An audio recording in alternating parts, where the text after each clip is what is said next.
இரண்டாவது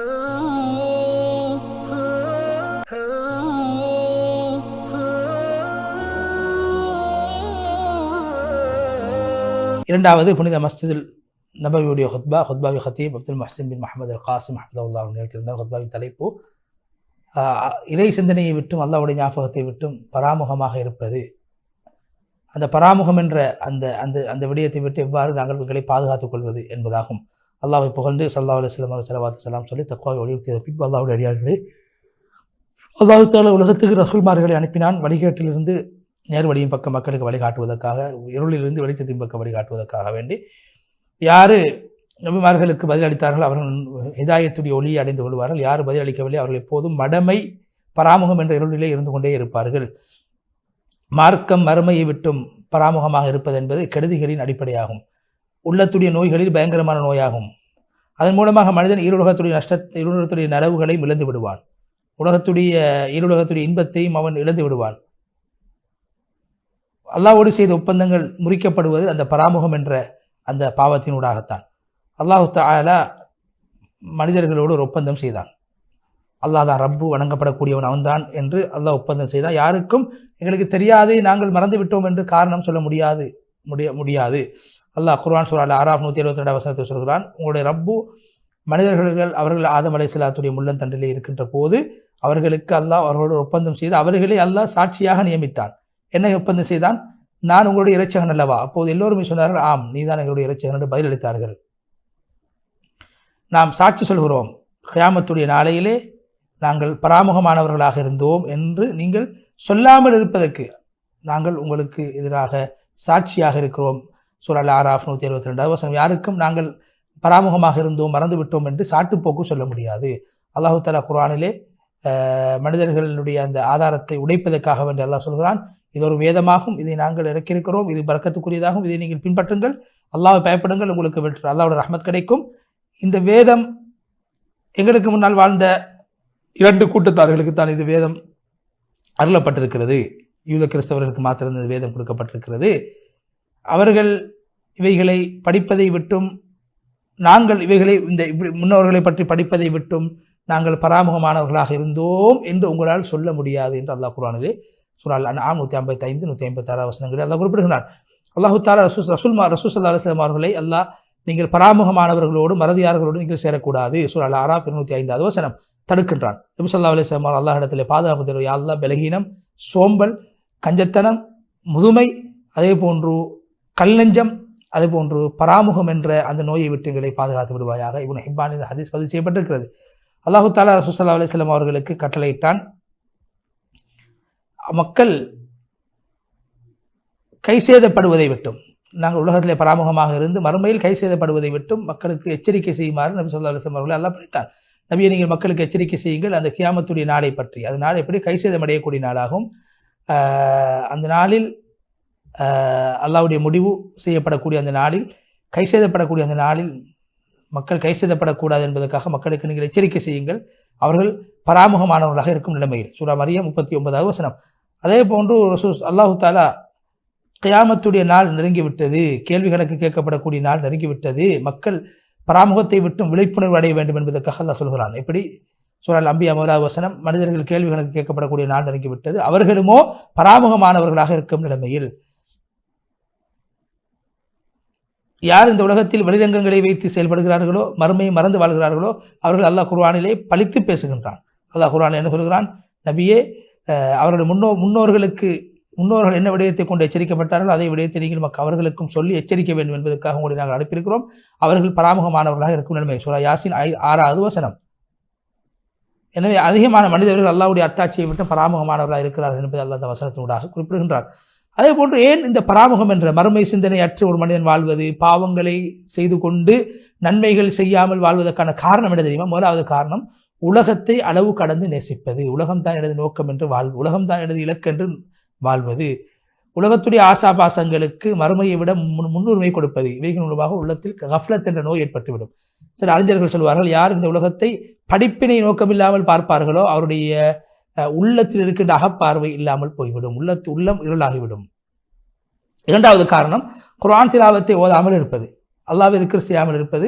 ஒரு மனிதனுடைய உள்ளத்தை அது மரணிக்க செய்துவிடும், உள்ளத்தில் மறதியை உண்டு பண்ணிவிடும்.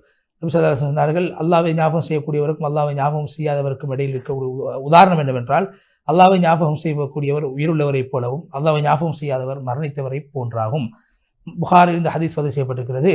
எனவே ஜும்ஆக்களை விடுவது, வேண்டுமென்றே சோம்பலாக ஜும்ஆக்களை விடுவதும் அவனுடைய முடிவும் உள்ளம் இறுக்கமானதாக மறதி உள்ளதாக மாறுவதற்கு காரணமாக அமையும்.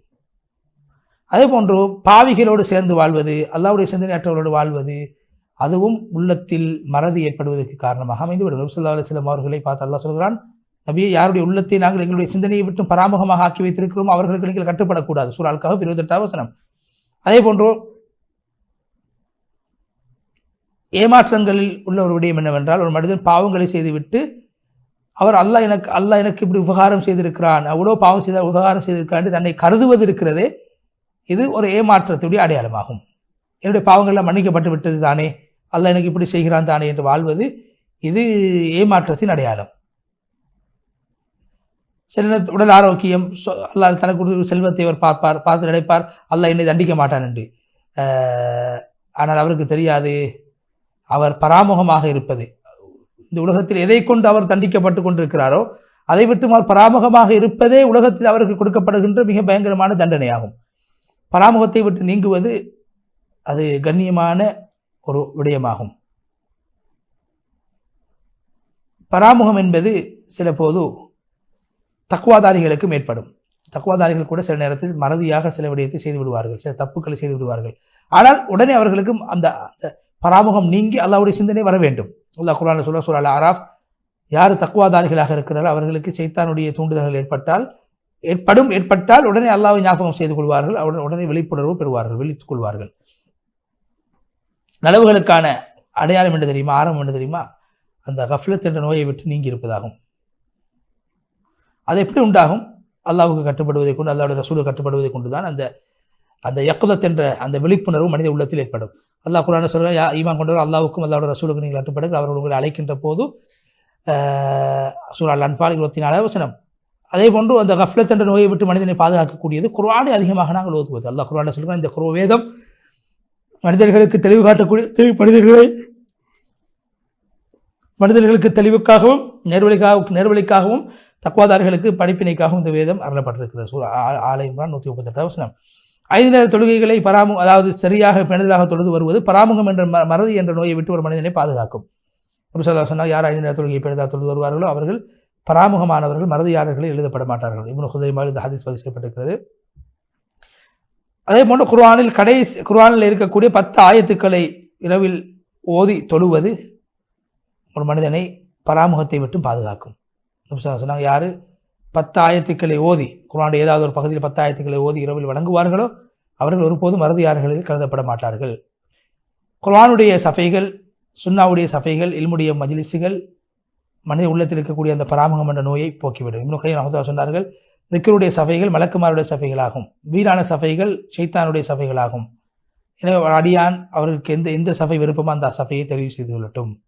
உலகத்தில் நல்ல சஃபையில் இருந்தால் மறுமையில் நல்லவர்களோடு இருப்பார், பாவமான சஃபைகள் இருந்தால் மறுமையிலும் பாவமானவர்களோடு இருப்பார் என்று இப்னு கய்யிம் ரஹ்மத்துல்லாஹி சொன்ன கருத்தை சொல்லிவிட்டு, அல்லாஹ்வுடைய அடியார்களே, இந்த கஃப்லத் என்ற நோய், பராமுகம் என்ற மறதி என்ற நோய் அல்லாஹ்வுக்கு அடியானுக்கு இடையே திரையாக அமைந்துவிடும்.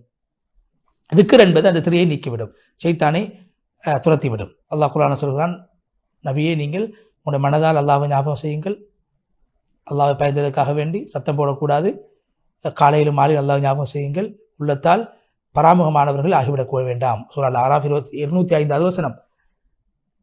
மனிதர்கள் அமல் செய்யாத அமல்களை விட்டு பராமுகமாக இருக்கக்கூடிய நேரத்தில் ஒரு மனிதன் அமல் செய்வது என்பது ஒரு மனிதனை கஃப்லத் என்ற நோயை விட்டு பாதுகாக்கும். உஸாமா ரலியல்லாஹு அன்ஹு சொன்னார்கள், அல்லாஹ்வுடைய தூதரே, நீங்கள் ஷாபானுடைய மாதத்தில் நோன்பு நோற்பதை போன்று வேறு எந்த மாதத்தில் நோன்பு நோற்பதை நான் காணவில்லை. அதிகமான நோன்புகளை ஷாபானுடைய மாதத்தில் நோன்பு நோக்குகிறீர்கள். நபி ஸல்லல்லாஹு அலைஹி சொன்னார், காரணம் என்னவென்றால், அது அநேகமான மக்கள் ஷாபானுடைய மாதத்தை கணக்கில்லாமல் பராமுகமானவர்களாக ஷாபானுடைய மாதத்தை கழிக்கிறார்கள். எனவே அந்த மாதத்தில் நான் நோன்பு நோக்கிறேன் என்று நபி ஸல்லல்லாஹு அலைஹி சொன்னார்கள். அதே போன்று தௌபா செய்வதன் மூலமாக கஃப்லத் என்ற நோயை விட்டு ஒரு மனிதனுடைய உள்ளத்துக்கு பாதுகாப்பு கிடைக்கும். நபி ஸல்லல்லாஹு அலைஹி வஸல்லம், ஒரு மனிதன் ஒரு பாவத்தை செய்தால் அவனுடைய உள்ளத்தில் ஒரு கருப்பு புள்ளி எழுதப்படுகிறது. அந்த பாவத்தை விட்டும் கலண்டு தௌபா செய்தால் அந்த கருப்பு புள்ளி அழிக்கப்பட்டு விடுகிறது. அதே போன்று மரணம் என்பது ஒரு மனிதனுக்கு ஞாபகமாக அமைக்கும், அது பராமுகத்தை போக்கிவிடும். மனிதனத்தை எப்போது நாங்கள் நினைப்பது உள்ளம் சீராகுவதற்கும் உள்ளம் பராமுகத்தை விட்டும் மறதியை விட்டும் பாதுகாக்கப்படுவதற்கும் காரணமாக அமையும். ஒரு மனிதன் எப்போது அல்லாஹ்வுடைய சிந்தனை அற்றவனாக இருக்கிறான் என்பதை ஷைத்தான் அவதானித்துக் கொண்டிருக்கிறான். அந்த மனிதனுடைய உள்ளத்தை வழிகெடுப்பதற்காக அந்த மனிதன் அப்போது அந்த மனிதனுடைய உள்ளம் ஷைத்தான் ஒதுங்கக்கூடிய இடமாக மாறிவிடும். யார் அல்லாஹ்வை விட்டு பராமுகமாக இருப்பார்களோ அவர்களுடைய அந்த அகப்பார்வை இல்லாமல் போய்விடும். அல்லாஹ்வை விளங்குவதை விட்டு அல்லாஹ்வுடைய அத்தாட்சிகளை புரிந்து கொள்வதை விட்டும் அது தடுத்துவிடும். உண்மை எது பொய்யது என்று பிரித்து காட்டக்கூடிய அந்த தன்மை இல்லாமல் ஆக்கிவிடும். ஒரு மனிதனுடைய உள்ளத்துக்கு கஃப்லத் ஏற்பட்டு விட்டால் எதையும் அவர் புரிந்து கொள்ள மாட்டார், எதை நல்லதை பார்க்க மாட்டார், நல்லதை கேட்க மாட்டார், நல்லதை விளங்க மாட்டார். அல்லாஹ் குர்ஆனில் சொல்கிறான், அவர்களுக்கு உள்ளம் இருக்கிறது, உள்ளத்தால் நல்லதை சிந்திக்க மாட்டார்கள். கண் இருக்கிறது, கண்ணால் நல்லதை பார்க்க மாட்டார்கள். காது இருக்கிறது, காதால் நல்லதை கேட்க மாட்டார். அவர்கள் மிருகத்தை போன்றவர்கள், மிருகத்தை விடவும் பயங்கரமானவர்கள், அவர்கள் பராமுகமானவர்கள். அல்-அராஃப் 179 வசனம். அல்லாஹு தாலா ஒரு அடியானை உலகத்தில் தண்டிப்பதற்கான அடையாளங்களில் ஒன்றுதான் இந்த பராமுகம் என்பதாகும். அல்லாஹ் குர்ஆனில் சொல்கிறான், நாங்கள் அவர்களை பழி வாங்கினோம், அவர்களை நாங்கள் நீரிலே மூழ்கடிக்க செய்தோம், அவர்கள் எங்களுடைய அத்தாட்சிகளை பொய்ப்பித்தார்கள், அது அல்லாஹ்வுடைய அத்தாட்சியை விட்டு அவர்கள் பராமுகமாக இருந்தார்கள் என்று அல்லாஹ் சொல்கிறான். சூரா அல்-அராஃப் 136 வசனம். பராமுகமாக வாழக்கூடியவர்கள் நரகம் கிடைக்கும் என்று அல்லாஹ் சொல்கிறான்.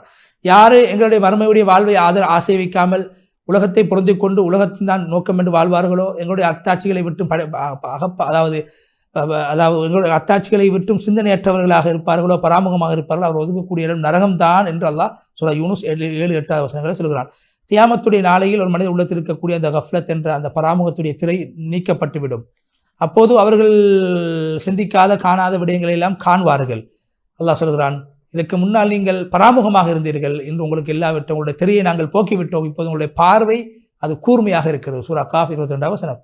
அதே போன்று அந்த பராமுகமாக இருந்தவர்கள் அதை உணர்வார்கள், ஏற்றுக்கொள்வார்கள், நாங்கள் பராமுகமாக வாழ்ந்தோம் என்று சொல்வார்கள். சூரா அல்-அன்பியா 97 வசனம்.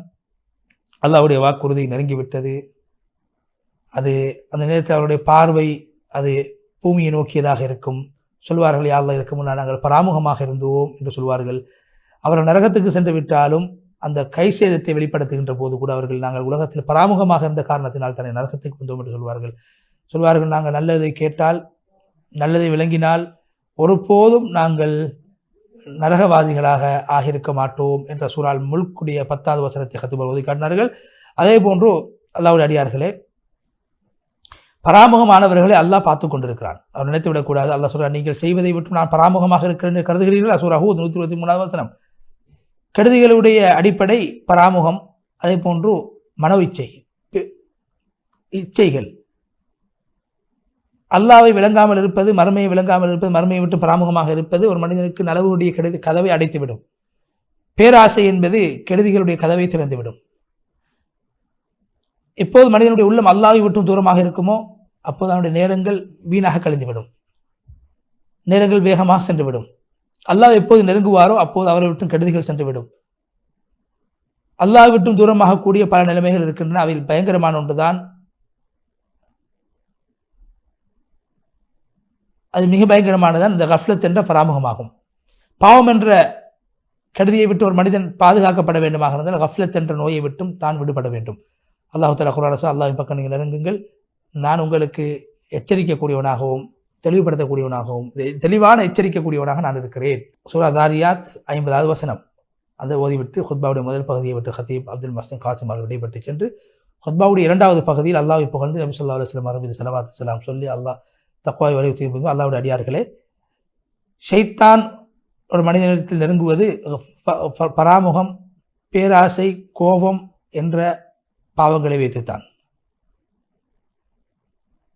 பாவங்கள் உள்ளம் இருள் அடைவது பாவம் பராமுகத்தின் மூலமாகத்தான். உள்ளத்துக்கு வெளிச்சம் இஸ்திக்ஃபார் திக்ரின் மூலமாகத்தான். ஒரு மனிதனுடைய உள்ளம் நன்றாக இருக்கிறது, ஆரோக்கியமாக இருக்கிறதுக்கு அடையாளம் என்ன தெரியுமா? அந்த உள்ளம் மனிதனை நல்ல விடயங்களின்பால் இட்டுச் செல்ல வேண்டும், அல்லாஹ்வின்பால் நெருங்கக்கூடியவனாக அவனை மாற்ற வேண்டும், அல்லாஹ்வோடு அவனுடைய உள்ளம் சம்மந்தப்பட வேண்டும். யார் தன்னை மறந்து வாழ்வார்களோ அவருடைய நேரங்கள் வீணாக கழித்துவிடும், கை சேதம் அதிகரித்துவிடும். எனவே சென்றதை நாங்கள் மீண்டும் அடைந்து கொள்ள வேண்டும். யாரு எஞ்சிருக்கக்கூடிய காலங்களை சீராக்கி விடுவார்களோ அவருடைய முந்தைய பாவங்கள் மன்னிக்கப்பட்டுவிடும். யார் தன்னுடைய நஃப்ஸோடு முராக்கபா செய்து கொள்வார், அதாவது முஹாசபா, தன்னிடத்தில் கேள்வி கணக்குகளை கேட்டு தன்னை திருத்திக் கொள்வார்களோ தன்னுடைய எதிர்காலத்தை அவர்கள் சீராக்கிக் கொள்வார்கள், கடந்த தவறுகளை விட்டு விடுவார்கள். ஒவ்வொரு நாளும் அவர்கள் பகல் செய்த விடயங்களை இரவிலே சிந்திப்பார்கள், இரவில் செய்ததை பகலில் சிந்திப்பார்கள். இப்படி முஹாசபாவோடு நாங்கள் வாழ வேண்டும் என்று கத்தீப் அவர்கள் சொல்லி இப்னு ஹிப்பான் ரஹ்மத்துல்லாஹி சொல்கிறார்கள், புத்திசாலிகளிலே மிக சிறந்தவர் யார் என்றால் எப்போதுமே தன்னுடைய நஃப்ஸோடு உரையாடக்கூடியவர், முஹாசபா செய்யக்கூடியவர்கள், நஃப்ஸோடு தான் எதை செய்திருக்கிறேன், எதை செய்ய வேண்டும் என்று கேள்வி கேட்கக்கூடியவர்கள். அல்லாஹ்வுடைய அடியார் நபி ஸல்லல்லாஹு அலைஹி வஸல்லம் அவர்களை அல்லாஹ் தஆலா உங்களுக்கு நபி அவர்கள் மீது ஸலவாத்து சொல்லுமாறு ஏவுகிறான். ஸலவாத்து சொல்லுங்கள் என்று வலியுறுத்தக்கூடிய வசனத்தை ஓதி நீண்டதொரு துஆவை செய்து ஹத்தீப் அப்துல் முஹ்சின் அல் காசிம் ஹஃபிதஹுல்லாஹ் அவர்கள் முழுமையாக ஹுத்பாவை விட்டு விடைபெற்று சென்றார்கள். அடுத்ததாக முன்ன மஸ்ஜித் அக்ஸாவுடைய ஹுத்பாவை நேயர்களுக்கு மொழிபெயர்க்க உள்ளோம். அதற்கு முன்னால் ஒரு இடைவேளை.